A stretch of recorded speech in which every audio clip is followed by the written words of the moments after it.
My name is Susan, and currently I find myself balancing a demanding career while raising my only son, Ethan.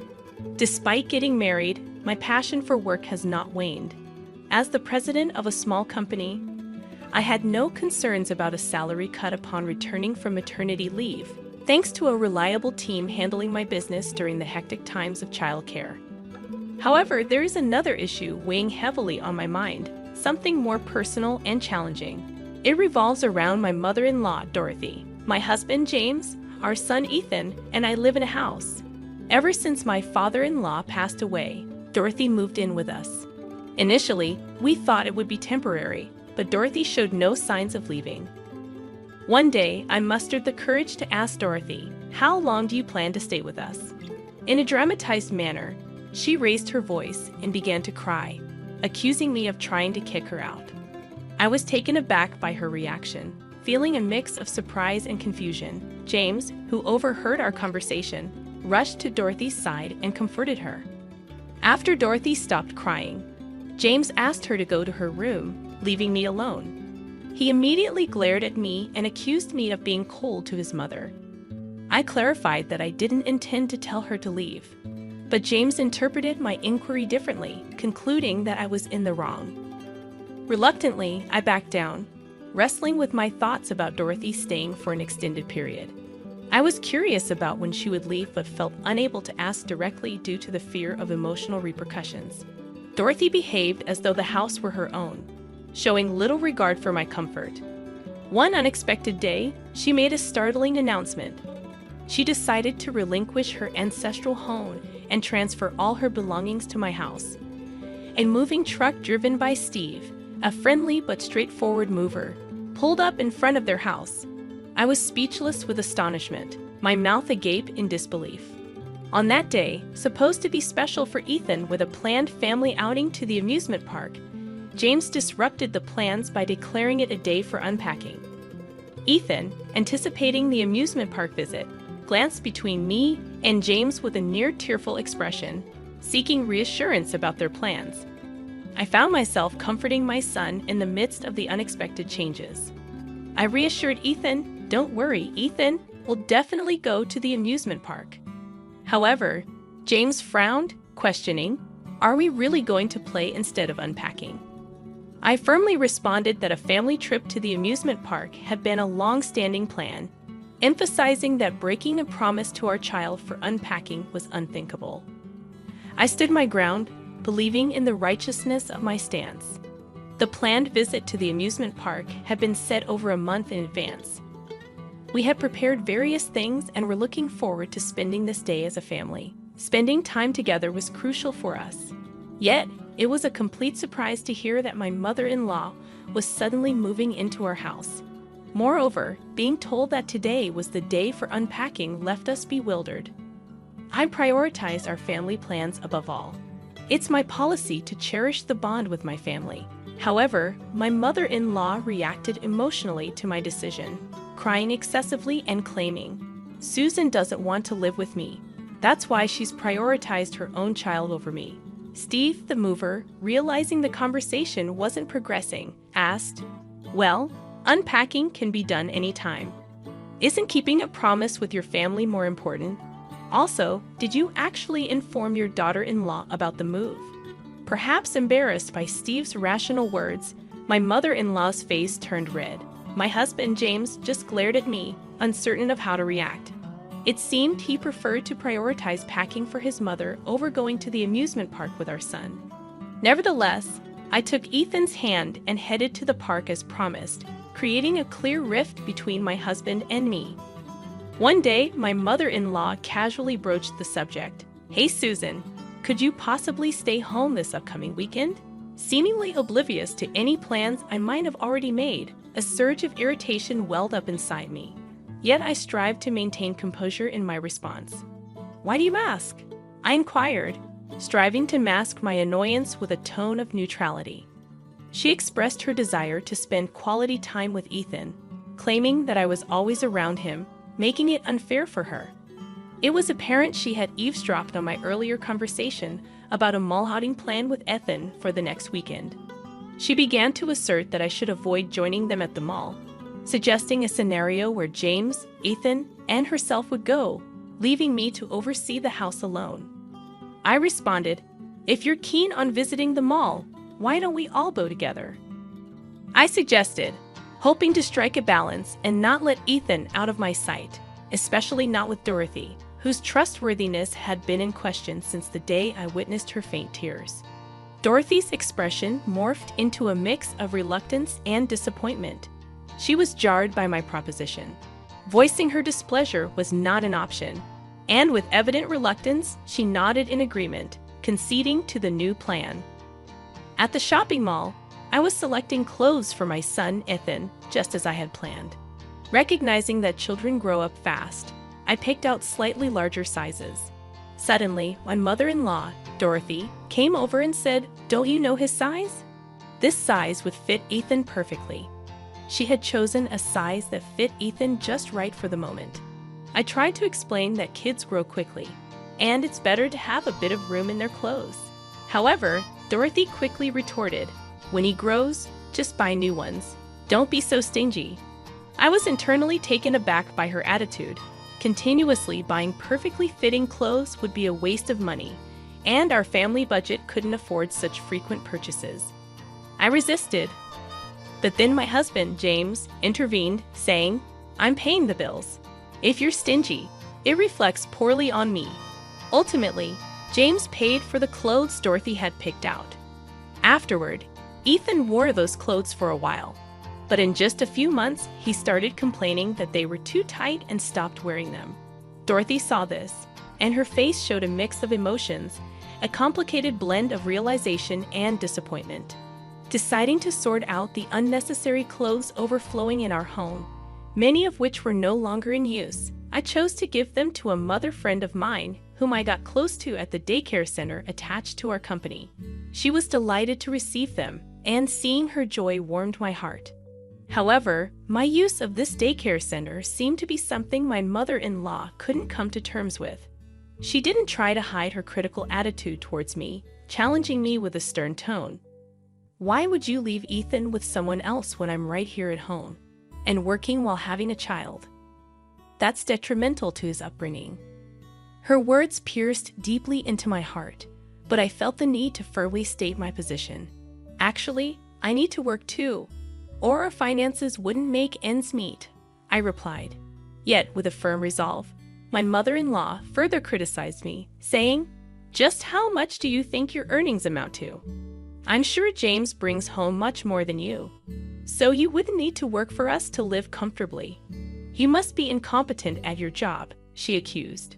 Her words deeply scarred me, and at that moment, I wondered if James had ever mentioned to her that I was the president of our company. Frustrated with this realization, I felt the need to find a new way to navigate this complex relationship with my mother-in-law.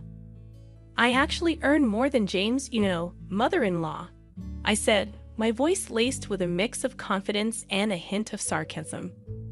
Little did I know this remark was about to ignite a fiery response from Dorothy, my mother-in-law. "How dare you speak like that, daughter-in-law?"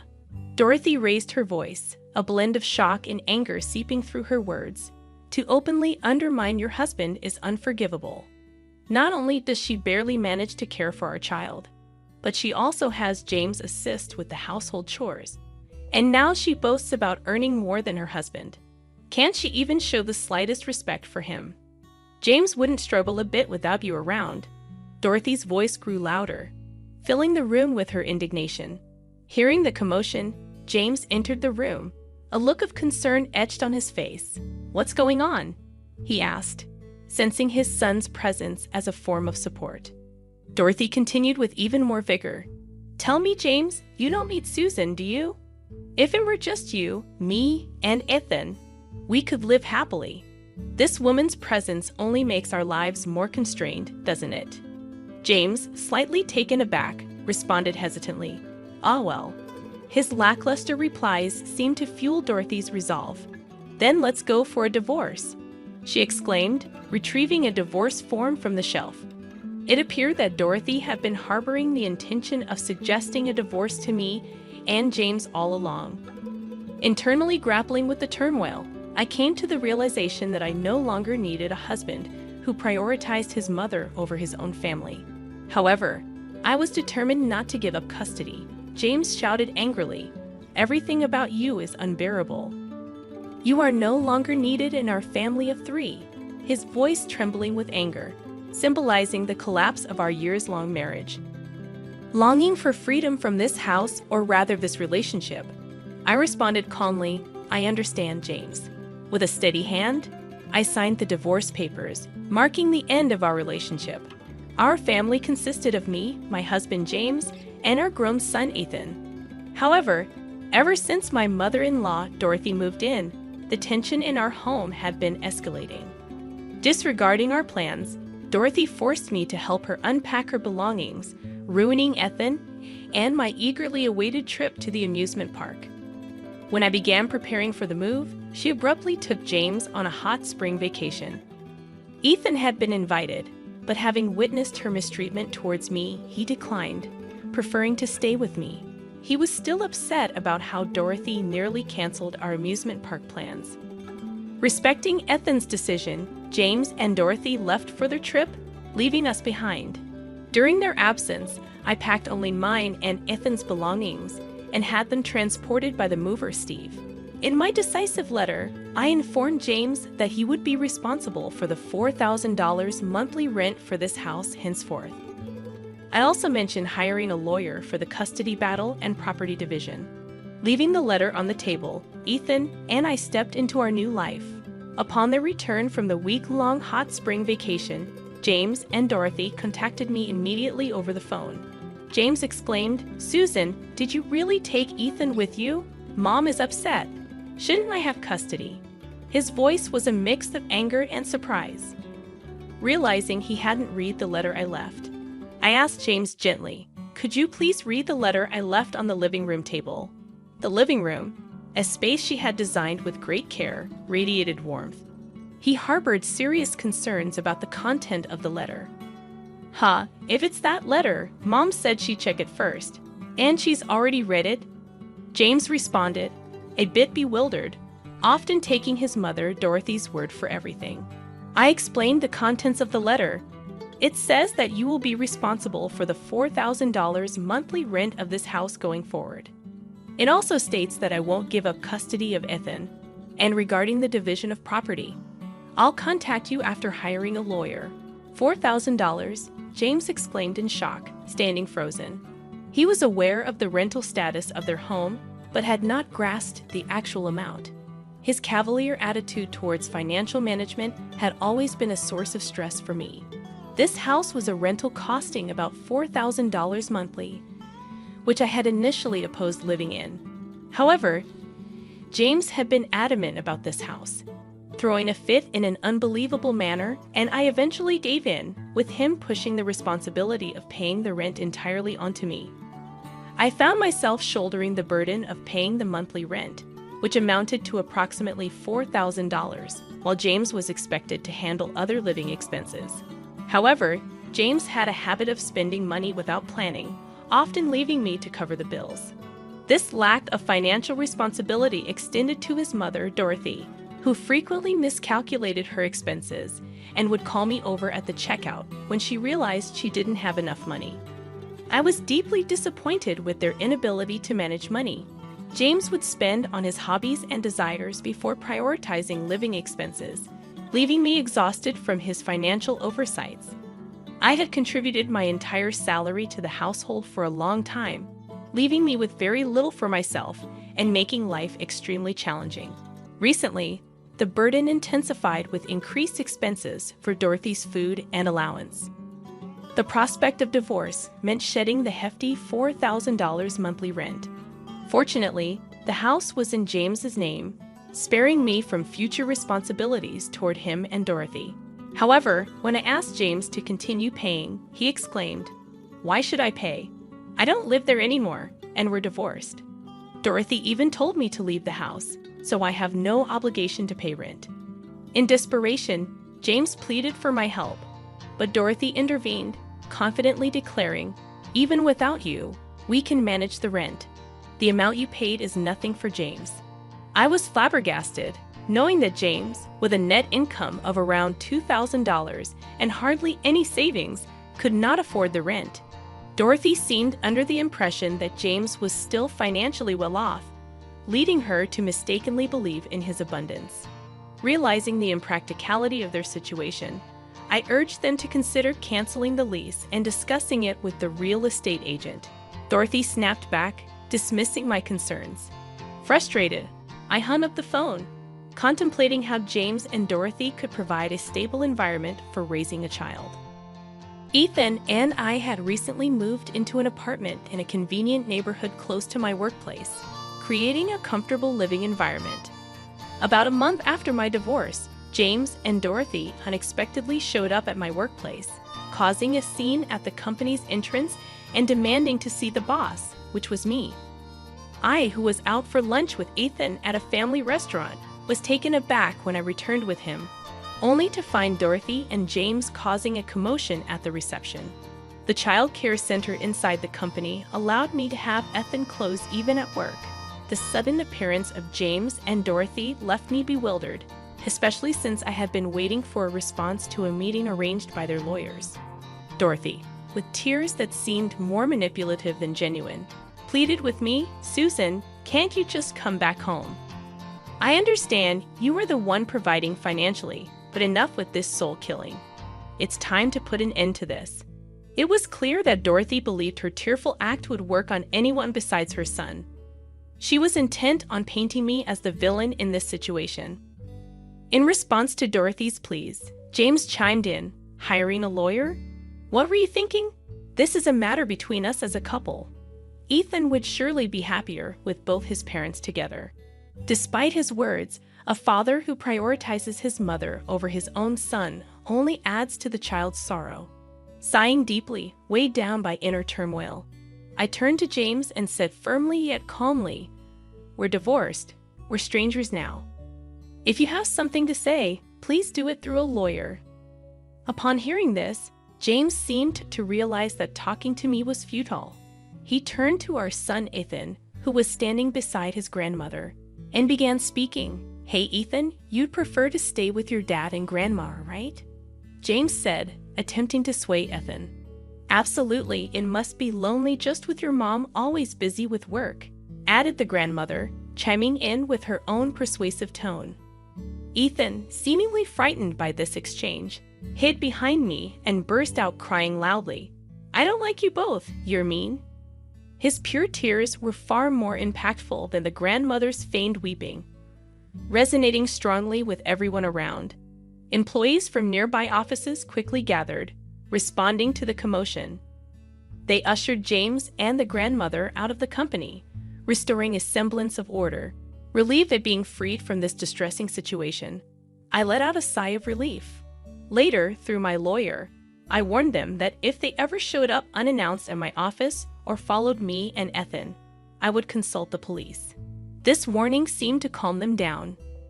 James and his mother, who were previously living in a house costing $4,000 in rent, had to let go of their luxurious lifestyle and move into a modest apartment.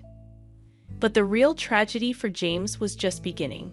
He had been boasting to his colleagues about living in a lavish house, and now, terrified of them discovering his downgrade to a humble apartment, he quit his job without consulting his mother. This abrupt decision infuriated his mother. Eventually, they both had to start working out of necessity. Despite their new jobs, they spent their days blaming each other for losing Ethan, engaging in bitter arguments, and struggling to pay child support while trying to make ends meet. It was a challenging situation for them. As for me, I've been doing well in my job, and despite the absence of a father, Ethan has grown into a sturdy and reliable young man. In my heart, I'd always believed that even without such an unreliable father figure, I was capable of raising this child admirably. My name is Lisa, a 35-year-old part-time worker, living with my husband Mark and our daughter Emma. Mark works in an office and Emma is in first grade. We purchased an old single-family home and are still paying off the mortgage together. When Emma started elementary school, I began working part-time. Mark is the eldest son, but his younger sister Nancy married before us and settled somewhat comfortably in their parents' house, living with their father. My father-in-law seemed open to anyone taking over the house, except Nancy, who claimed it as hers, stating, "I'll take care of Dad, so I'll take the house." When Nancy got married and moved into her parents' house, her mother had already passed away, leaving her father in good health, so she didn't have to care for him. The house was large, and I remember being surprised when I first visited it before getting married. It had a splendid gate and an expansive plot of land, which made me ask Mark, "Could it be that your parents are wealthy?" During our dating days, Mark never gave the impression of being wealthy, but the grandeur of his parents' house was quite a shock. Mark denied it, but the interior of the house was equally impressive, surprising me even more. According to Mark, his grandfather had been wealthy. The family faced financial difficulties during his father's generation. He chuckled, explaining that while the house left by his grandfather was large, it was old and uncomfortable to live in. Mark assured me when we got married that since Nancy would take care of their father, I would never have to worry about it. Our plan was to let Nancy inherit the house for taking care of him, so we bought our current house. Even from my father-in-law's perspective, he seemed more comfortable being looked after by his daughter than his daughter-in-law should he become bedridden and need care in the future. However, during visits for Christmas or summer holidays, Nancy often mistreated her father. She treated him as an outcast during meals, and if Mark or I tried to join them, she would angrily assert, "Dad likes to eat alone. Don't you fear." After meals, when I went to my father-in-law's room to talk, he expressed his dissatisfaction with Nancy. "I don't want to live in this house because Nancy gets in the way," he confided. According to him, he always eats separately from Nancy's family and receives fewer side dishes, despite Nancy receiving a decent amount of money for living expenses from his pension. Nancy had promised to take care of her father but doesn't do his laundry or much housework in general. My father-in-law ends up doing most of the cleaning inside the house and takes care of all the gardening himself. Even Nancy's husband and children, who live with them, don't treat my father-in-law with respect. When he once asked Nancy's husband for a ride to the horse race track on his day off, since my father-in-law doesn't drive, he was dismissed rudely. "I'm not your chauffeur. If you want to go to the races, use a taxi. If you have money to waste on horse racing, contribute it to living expenses," Nancy's husband retorted dismissively. My father-in-law tried to brush it off as a light-hearted comment, but he was strongly reprimanded. Nancy's 10-year-old son also behaves disrespectfully, teasing my father-in-law with cheeky remarks like, "Grandpa, stay away, you smell. Don't leave your room," despite it having lived together since birth. It seems my father-in-law has no memory of ever holding him. In contrast, when my daughter visits, he dotes on her, hinting at his loneliness. Hearing such melancholic words, I started feeling sorry for my father-in-law. Every time we visit their house, my husband gets upset, urging Nancy to treat their father better. In response, my sister-in-law angrily retorts at my husband, "I am treating Dad just fine. Are you trying to steal this house from me? I won't let this house go to anyone," my sister-in-law declared defiantly. My husband remarked to me later, "It's scary how obsessed my sister-in-law is with the house." Then, my father-in-law had a fall at home. The house, not equipped for the elderly, caused him to trip over a small step, fracturing his right hand in the process. Thankfully, he sustained no other injuries and didn't require hospitalization. However, the fracture severely limited his ability to use his dominant hand, making everyday tasks challenging. When we visited him, we were shocked to see how frail he had become. Not only could he not use his right hand, but moving around was also difficult. It was evident he needed care. However, my sister-in-law's family completely ignored him and didn't take care of him. While he could manage to get to the bathroom on his own, eating was a struggle. My husband confronted my sister-in-law immediately. "Why don't you look after Dad?" he demanded. But my sister-in-law seemed indifferent. "A broken hand is no big deal. Stop making a fuss. He can walk by himself, and he isn't complaining." She shrugged off the concerns. My father-in-law, accustomed to being neglected, seemed unable to stand up for himself against my sister-in-law. She knew it and took advantage of it. My husband was furious. "Isn't it obvious? We should take care of our parents," he argued passionately. Mockingly, my sister-in-law smirked at my husband and said, "The same goes for you, right, Mark? You look after Dad. "I don't need an old man with barely any money," she sneered callously. I was enraged by how callous my sister-in-law could be towards her own father. Unable to contain myself, I spoke up. "Fine. We will take care of him. If he stays here, he won't heal properly." My husband seemed to agree. We decided to take my father-in-law and move him out of his house immediately. As we packed up his belongings, my sister-in-law started making demands. "Just because you're taking care of Dad doesn't mean you get the house." It became clear that my sister-in-law cared more about the house than her father. My husband responded dismissively, "Don't worry, I already bought a house. I don't need this one. Do whatever you want with it," my husband declared. My sister-in-law seemed relieved to hear his words. As we prepared for my father-in-law's move, neither she nor her husband offered any help. Instead, they keenly searched through his belongings, hoping to find valuable items they could convert into cash. It was clear they had been benefiting from his pension, and with him gone, that would soon end. However, they found no treasures to exploit. When my father-in-law left his house, neither my sister-in-law nor her family bothered to see him off. Their coldness was striking. Upon arriving at our house, my father-in-law seemed to brighten up. He happily played with my daughter, appearing completely different from his time at his own home.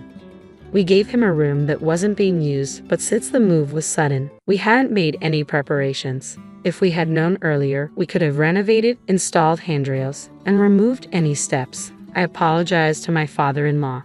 "Sorry, I wasn't quite prepared. I'll install the handrails and make other adjustments soon." To my surprise, my father-in-law seemed equally apologetic. "My apologies too for making you worry," he said. "I wonder if $200 million will be enough to cover my care and look after my horses." I couldn't help but laugh. Is my father-in-law making jokes like this now? I wondered, noticing his newfound cheerfulness since moving into our home. "Horses, you say?" I chuckled, finding it hard to take seriously such a far-fetched idea of horses and $200 million. Playing along with his jests, I replied, "I'm not sure how much it costs to take care of horses, but taking care of you will definitely cost more." His mention of horses puzzled me, seeming typical of someone wealthy. But when I saw his worried expression at my response, I realized he wasn't joking. Does taking care of a person really cost that much? "All I have left is $200 million, he said seriously. In a panic, I reassured him. My earlier comment was just a joke. $200 million is plenty, more than enough, in fact. I immediately sought my husband for clarification on the horse business and the $200 million. He too was puzzled but recalled his grandfather mentioning wealth from land ownership. "Do you remember my granddad being a wealthy man?" he asked me. "Maybe Dad owned horses," he mused. Together, we approached my father-in-law for the full story. It turned out he had owned horses for years, making frequent trips to the racetrack not to bet but to check on his own horses. He had kept this part of his life secret from his family, so my husband and his sister had no idea. With his broken hand, my father-in-law was now seriously considering his future. He feared that revealing his horse ownership and $200 million in assets to his daughter and son-in-law might lead them to demand it.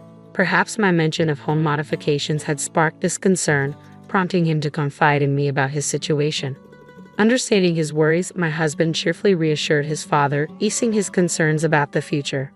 "I'm not sure how much it costs to take care of horses, but if you've got $200 million, you should be okay. We'll figure out your caregiving expenses, so just leave it to us," my husband reassured my father-in-law confidently. After confirming with the person who had always looked after the horses that there would be no issues, we put the horse issue to rest.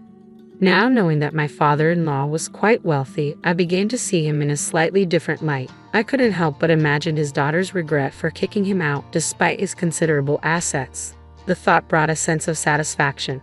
Since my father-in-law moved in with us, our lives had changed. Balancing my part-time job and caring for him was hectic, but my husband pitched in, and we managed. With him at home, my daughter found a new conversation partner, and he seemed happier. His walking had improved since moving in, and even before we finished the home modifications, he could walk slowly with the help of a cane. Although his broken hand hadn't healed yet, he was practicing eating with his left hand. Back at his previous home, his nephew would complain whenever he left his room, and he hadn't been very active. Whenever he tried to go to the racetrack, his son-in-law would show annoyance. This lack of activity might have led to his muscles weakening, contributing to his fall. On sunny days, he could now go for walks with the help of my daughter. I had been so focused on my father-in-law's recovery that I had completely forgotten about my sister-in-law. However, 3 months after he moved in with us, my sister-in-law called in a panic. "Is Dad there? If he's there, get him on the phone immediately." At that moment, my father-in-law was out for a walk with my husband and daughter. When I informed her of this, she grew even angrier. "You knew, didn't you? You knew that house was rented. That's why you took Dad to cause problems for us." I couldn't grasp what my sister-in-law meant. She seemed to be suggesting that their house was rented, but she had always boasted that it was theirs, even if the property was still in my father-in-law's name. Calling it a rented house didn't add up. As I struggled to respond, my sister-in-law grew increasingly heated. "Some guy claiming to be the landlord of our family home showed up," she continued angrily, saying I'm behind on rent and that I need to either pay up or get out. Confusion swirled in my head. When she mentioned the landlord of their home, I wondered if my father-in-law had gone to collect rent from my sister-in-law. Just then, my father-in-law returned. I quickly explained the situation and handed him the phone to answer my sister-in-law directly. With a hint of anger in his voice, my father-in-law addressed the daughter who had driven him out of his own home. "Weren't you informed that the house was rented? That house belongs to the company where my father was the CEO. I had been paying the rent until you kicked me out," he explained calmly, yet with a hint of detachment. My sister-in-law, sensing his anger, shouted back through the phone, "I haven't heard anything about this. I'm coming over right now, so wait for me," my sister-in-law declared over the phone. About 30 minutes later, she and her husband arrived, their faces flushed red with surprise at seeing my father-in-law walking on his own. However, there were more pressing issues at hand as my sister-in-law erupted once more. "I thought the house and land belonged to you, Dad. Did you deceive me?" she accused. Grinning at her, my father-in-law calmly responded, "I didn't deceive you. I just kept silent because of how harshly you've been treating me." His comment left my sister-in-law speechless, prompting her husband to intervene. "Setting that aside, can you please hand over the rent? If you don't, we'll be kicked out of the house," he pleaded desperately. "Why should I pay rent for a house where I'm not living after you guys kicked me out? Don't you think that's a bit too much to ask?" My father-in-law countered, laughing off the request. Unable to argue with his reasonable statement, my brother-in-law fell silent. It was then my sister-in-law spoke up again. "Dad, were you planning to deceive us from the beginning, pretending to be injured? You seem far more energetic than when you were living with us," she accused. Stepping in to clarify, I interjected, "That's because he's been doing daily rehab exercises, practicing walking and training to eat with his injured hand." Adding to my explanation, my father-in-law nodded sagely. "I think being kicked out by you guys was a blessing. Ever since I came to live with Mark, we all eat together, and I'm never treated like a nuisance." My sister-in-law and her husband fell silent, jaws clenched, upon hearing this. Just then, my daughter innocently chimed in, "Grandpa, your horse is going to race in the next horse race, right?" Grinning warmly, my father-in-law replied, "It'll be in this Sunday's race. Why don't we go watch it together?" Excitedly, my daughter ran off, but my sister-in-law and her husband seemed to grasp the implications. Hastily, they asked my father-in-law, "Dad, do you own a horse? Are you a horse owner?" With a smug look on his face, my father-in-law finally admitted, "I kept silent because I figured if I told you about money, you'd just take it." Talking about horse racing always gets your husband frowning. My father-in-law's previously jovial face turned stern. His intimidating expression sent chills down my spine, and as he slowly began to speak, the tension in the room grew palpable. "I no longer consider someone who disrespects her own father as my daughter. I knew you moved in with me for the inheritance." My father-in-law's stern tone caught my sister-in-law off guard, leaving her visibly stunned. Adding the final blow, he declared, "You won't get a single cent of my inheritance." These words seemed to knock the wind out of my sister-in-law. Her husband, who had been supporting her staunchly, suddenly looked defeated. They both slumped their shoulders and left. The rent for my father-in-law's house was a hefty sum, far beyond what my sister-in-law and her husband could afford. Inevitably, they had to move out. I had no idea that my parents-in-law's house was rented, and neither did my husband. He later confirmed it with his father. After moving out, my sister-in-law, who had been careless with money, suddenly found herself in a financial crisis. Their habit of splurging continued. and they started relying heavily on credit cards, which only led to mounting debt. I heard they moved in with her husband's parents, but I don't know much about what happened after that. On the other hand, things have been smooth for us since we started living with my father-in-law. His broken hand healed well, and his legs and hips grew stronger to the point where he could manage everything on his own. He's now so energetic that he even goes jogging with my daughter. He's like a different person from when we first moved in. Since this incident, my father-in-law has been discussing various things with my husband and has started planning for the future, including drafting a will. I'm not sure what's in the will, but I assume he's arranged things so that his daughter won't inherit anything.